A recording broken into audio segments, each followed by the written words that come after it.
She ran barefoot in the middle of the night, cradling her unconscious son in her arms. She knocked on doors, screamed for help, cried on the sidewalk. No one answered. No one opened. Not a single soul. In that moment, she understood something that hurt more than her son's fever. No one was coming to save them. It was there, under that light drizzle, with the blanket soaked through and the boy's limp body draped over her arms like he was in a sleep too heavy to wake from, that she realized she was completely alone. The entire street was asleep, indifferent to what was happening. And even if someone were awake, even if they heard her, they wouldn't open. It was easier to ignore, safer to pretend they didn't hear. It was the middle of the night, and other people's pain always feels distant at that hour, but everything had started an hour earlier. She had woken up to that muffled sound like a choked snore.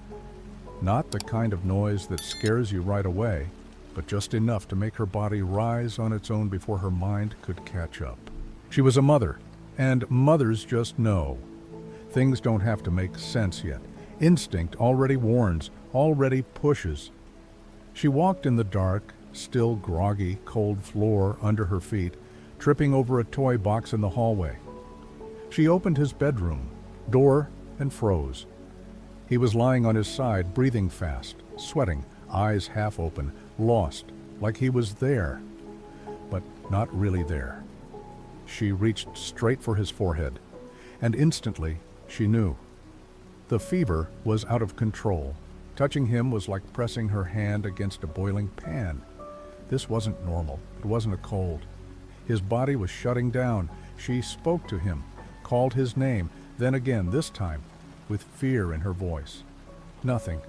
He moaned softly, turned his head, but didn't answer. She tried to sit him up, but he kept slipping. No strength in his arms, his head falling to the side. This wasn't just a virus. This wasn't a "he'll be fine." She rushed to the kitchen, yanked the cupboard open, and started rummaging through it. There was only rice, an opened pack of pasta, and half a bottle of oil. No medicine, not even a thermometer. She had used the last fever sachet 3 days earlier when he had a mild fever. She remembered the generic one at the local pharmacy cost $7. She hadn't bought it. She chose milk and bread instead. That week had been tight. Food was the priority. She came running back with a bottle of water, tried to get him to drink. He couldn't swallow. He was just shaking. She tried to cool his forehead with a wet cloth, but the fever only got worse. The boy started to hallucinate, spoke in fragments, saw things on the ceiling. She thought about calling the hospital, but the landline had been cut off weeks ago. She grabbed her cell phone, battery at 2%, almost no credit left. She sent a quick message to the neighborhood group begging for help. "My son is sick. Can someone take me to the hospital, please?" She left her number, her address. No one replied. The message stayed there with 2 check marks. No one read it. No one called. She threw on the first shirt she could find, tied, her hair in a messy bun, and wrapped her son in a blanket. He trembled, not from cold. But by then, she wasn't sure if it was just the fever or if his body was starting to fail. Her head was spinning. She knocked on the first door on the street. The neighbor right across. Nothing. Knocked again, heard footsteps inside, waited. No one came. She ran to the second house, then the third. The fourth didn't even respond. The fifth turned on the living room light. She knocked harder, crying. The light went off. Nothing. That's when it hit her. No help was coming. No one was going to open their door. The only clinic that might help was on the other side of the avenue. She knew it was closed, but it was the only place left to try. Still, she couldn't bring herself to move. She kept staring at her son her arms frozen for seconds at a time. She was terrified he wouldn't survive the walk. She felt guilty for not buying the medicine.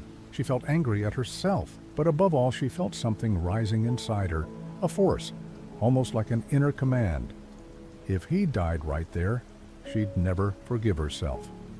So she took a deep breath, adjusted him in her arms, and started walking. She didn't look back again. The ground was wet, the sidewalk slippery. Cars passed and splashed water on her. One honked, another flashed its high beams and drove on.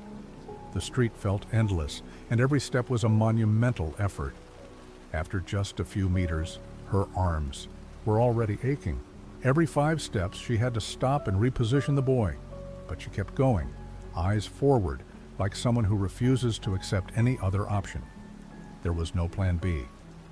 It was get to the hospital or bury her son. By then, she no longer felt cold, or pain, or fear. She felt only one thing, urgency. The first mile was all instinct. Her arms burned, but she held him tight. Her shirt was soaked, the blanket too.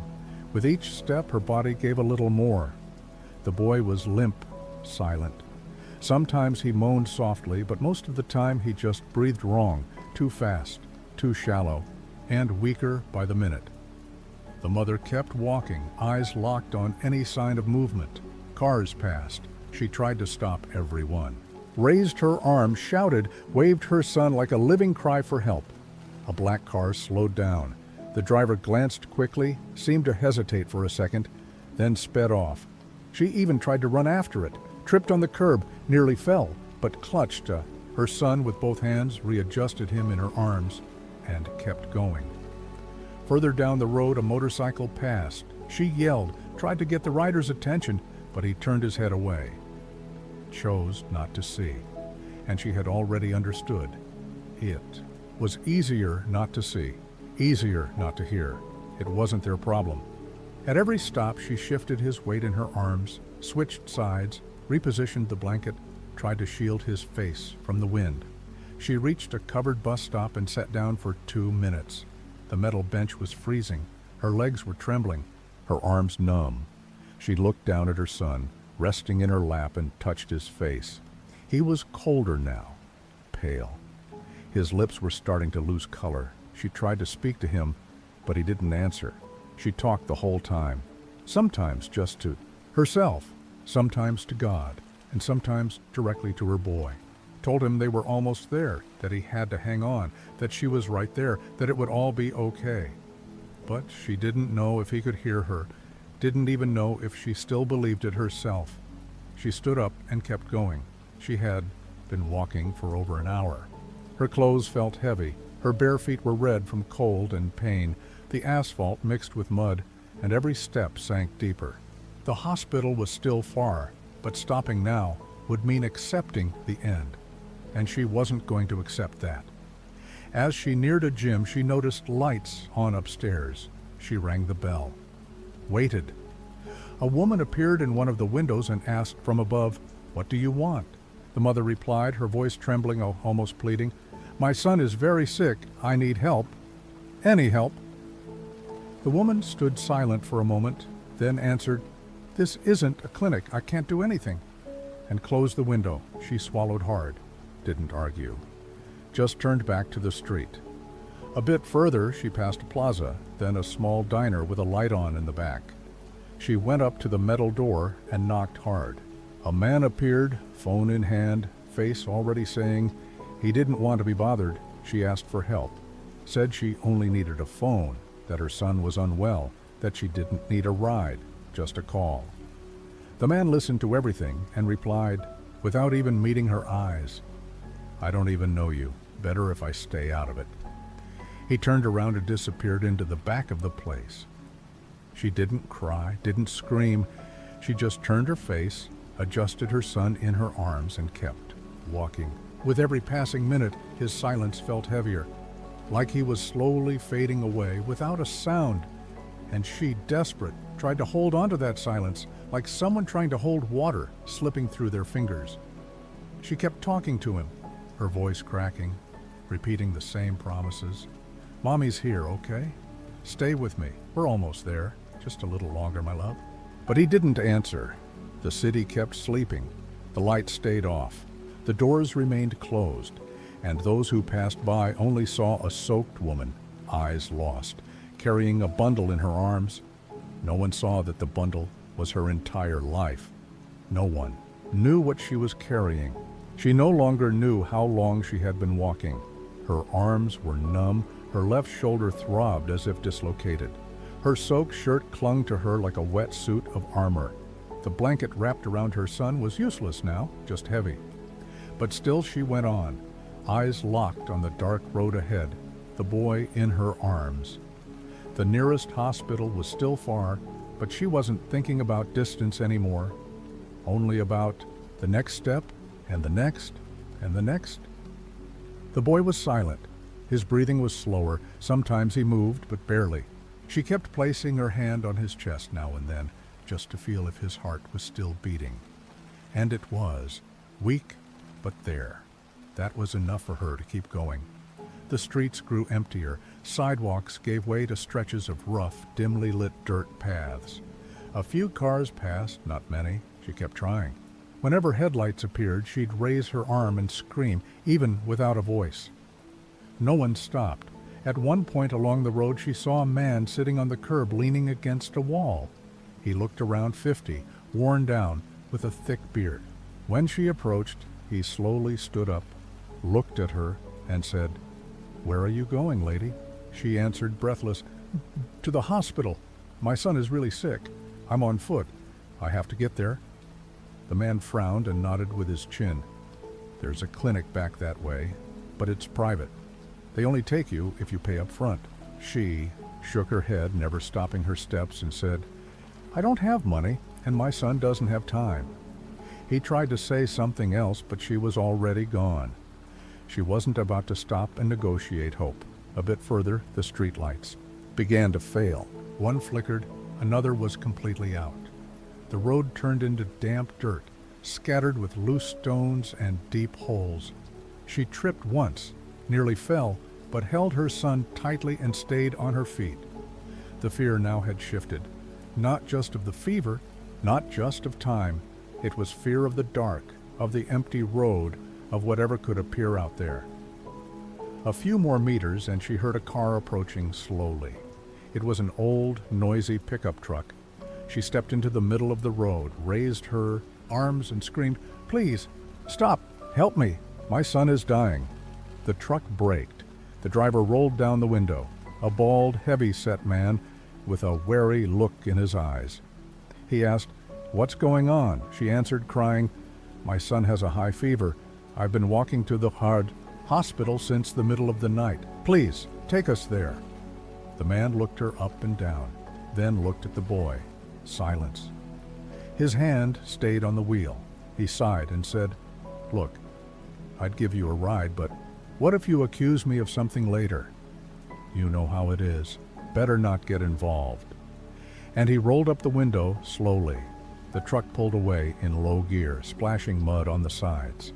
She stood there for a moment, frozen, her legs buckling, but she quickly pulled herself together, looked down at her son, now motionless in her arms, and whispered, "We're going to make it, my love. I won't let you go." She kept walking, crossed a narrow, slippery bridge. Below it, a muddy stream, swollen from the rain. The sound of rushing water echoed constantly, like a reminder that it was still deep in the night. Dawn hadn't come yet. She saw a rusted sign. Municipal Hospital, 12 miles. 12 miles. She had already walked at least 10. She knew there was still a long road ahead and that the worst might still be waiting. But she couldn't afford to think about that now. She hoisted the boy onto one shoulder, switching the weight. Her hands were starting to split open in small cuts from gripping too tightly for too long. Her head throbbed. But what hurt the most was the silence. Her son didn't speak, didn't moan, didn't react. She pressed her ear to his chest. Silence. She pressed again, terrified. Then she heard it, faint. But it was there, the heartbeat. "You're still with me, aren't you?" she said. He didn't answer. But she knew he was. She kept going, one step, then another. The night was still long, and she had no idea that the worst was just ahead. The sky began to lighten slightly. It wasn't daytime yet, but the deep black of the night had faded into a sickly gray, tired like it had seen too much. She had been walking for over 2 hours. She couldn't feel her toes anymore. Her arms burned. Her son was still in her arms, growing lighter by the second, and that was what hurt the most. He was too light, light in the wrong way. the kind of lightness that begins to feel like absence. The hospital no longer seemed so far. She didn't know the exact distance, but she felt it. She was close. She had already crossed larger avenues, started to see a few buses running, and the city slowly woke with early risers heading to work. But she no longer had the strength to call out to anyone. Her face was pale, her eyes sunken, her lips cracked. If anyone looked closely, they'd see a woman on the edge of collapse. But almost no one looked. She crossed a pedestrian overpass, stopped halfway and leaned her body against the railing. She was breathing heavily. Her son was still warm, but less so. She pressed her ear to his chest. Silence. She pushed her head harder against him, and then she heard it. It was still beating. Faint, but beating. "You're still with me, right?" she whispered. "We're almost there, just a little longer." She stumbled down the ramp, walked another 3 blocks, and then it happened. Her right knee gave out. Her body collapsed to the ground. She tried to catch herself with her elbow, but slipped. She fell with her son landing on top of her chest. The impact wasn't hard, but it knocked the air from her lungs. Her head spun. The world dimmed around her.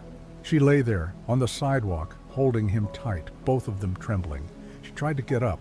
Her arm wouldn't move, tried to push her body, but it felt stuck. Her mind was screaming, "Get up!" But her body shouted back, "We're done!" She rested her head against the cold pavement, looked up at the sky now beginning to lighten. She felt the urge to close her eyes and just let go. For a moment, she truly thought about giving up. Thought maybe it was already too late. What if it was? What if he was slipping away right there, in her arms? But then the boy moved. A faint groan, barely audible. His lips parted. The mother jerked her head up. He whispered, eyes still closed, "Mom, it hurts."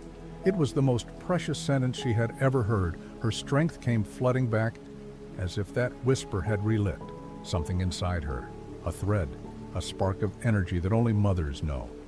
She pushed herself up with her elbows, sat up, adjusted him in her lap. He was sweating again. The fever was coming back. She reached for the water bottle in her bag, wet his lips, poured some. On his head, he whimpered louder. That was enough. He was still there. He was alive. She got to her feet with difficulty. Her blood pulsed loudly in her ears. Her hands trembled. Her legs buckled. But she lifted him into her arms one more time, took a deep breath, looked around. The city was beginning to wake. The day was rising, indifferent. Cars returned to the roads. Shops began opening. And there, in the middle of it all, a woman bled. From her feet as she carried her unconscious son. 3 more blocks. Then she saw it, the sign, the hospital. Small, old, but a hospital. A beige building with dark windows and a worn-out sign above the entrance. She ran, or tried to. Her feet no longer obeyed. She crossed the street without looking. A car screeched to a stop right in front of her.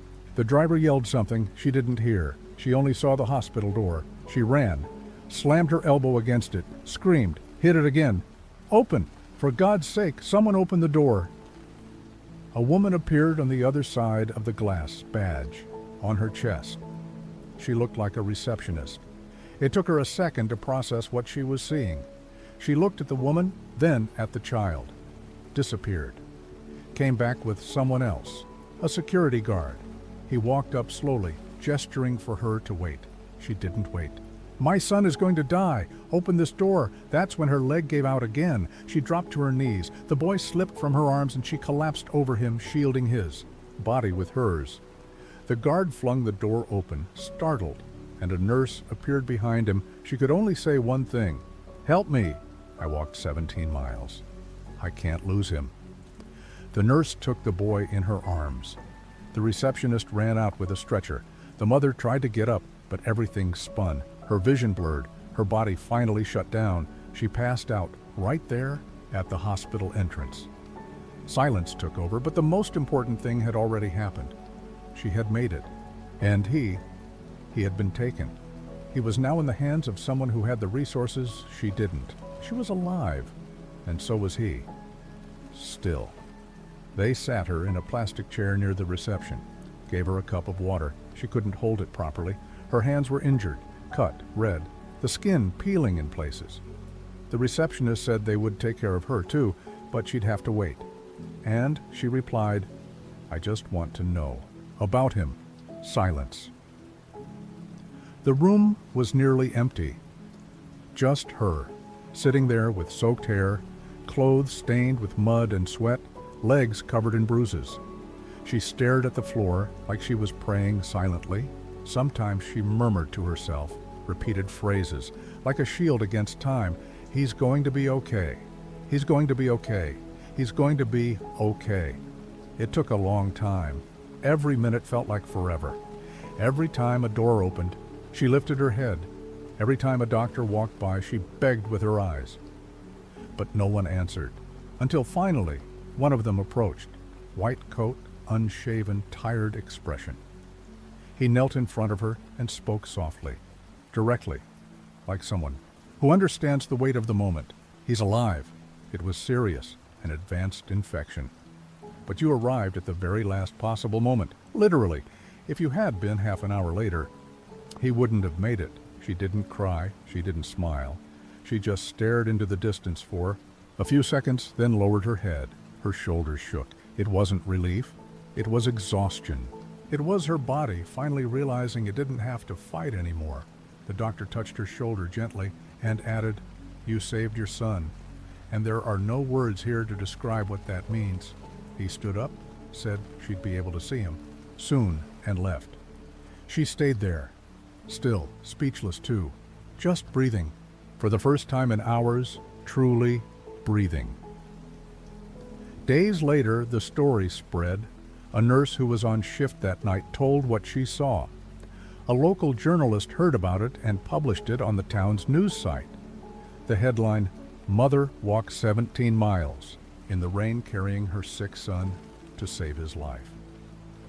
The story went viral. News outlets started calling. People who had never cared about her before now wanted interviews, wanted details, wanted to hear from her, but she declined everything. She said she had nothing to say.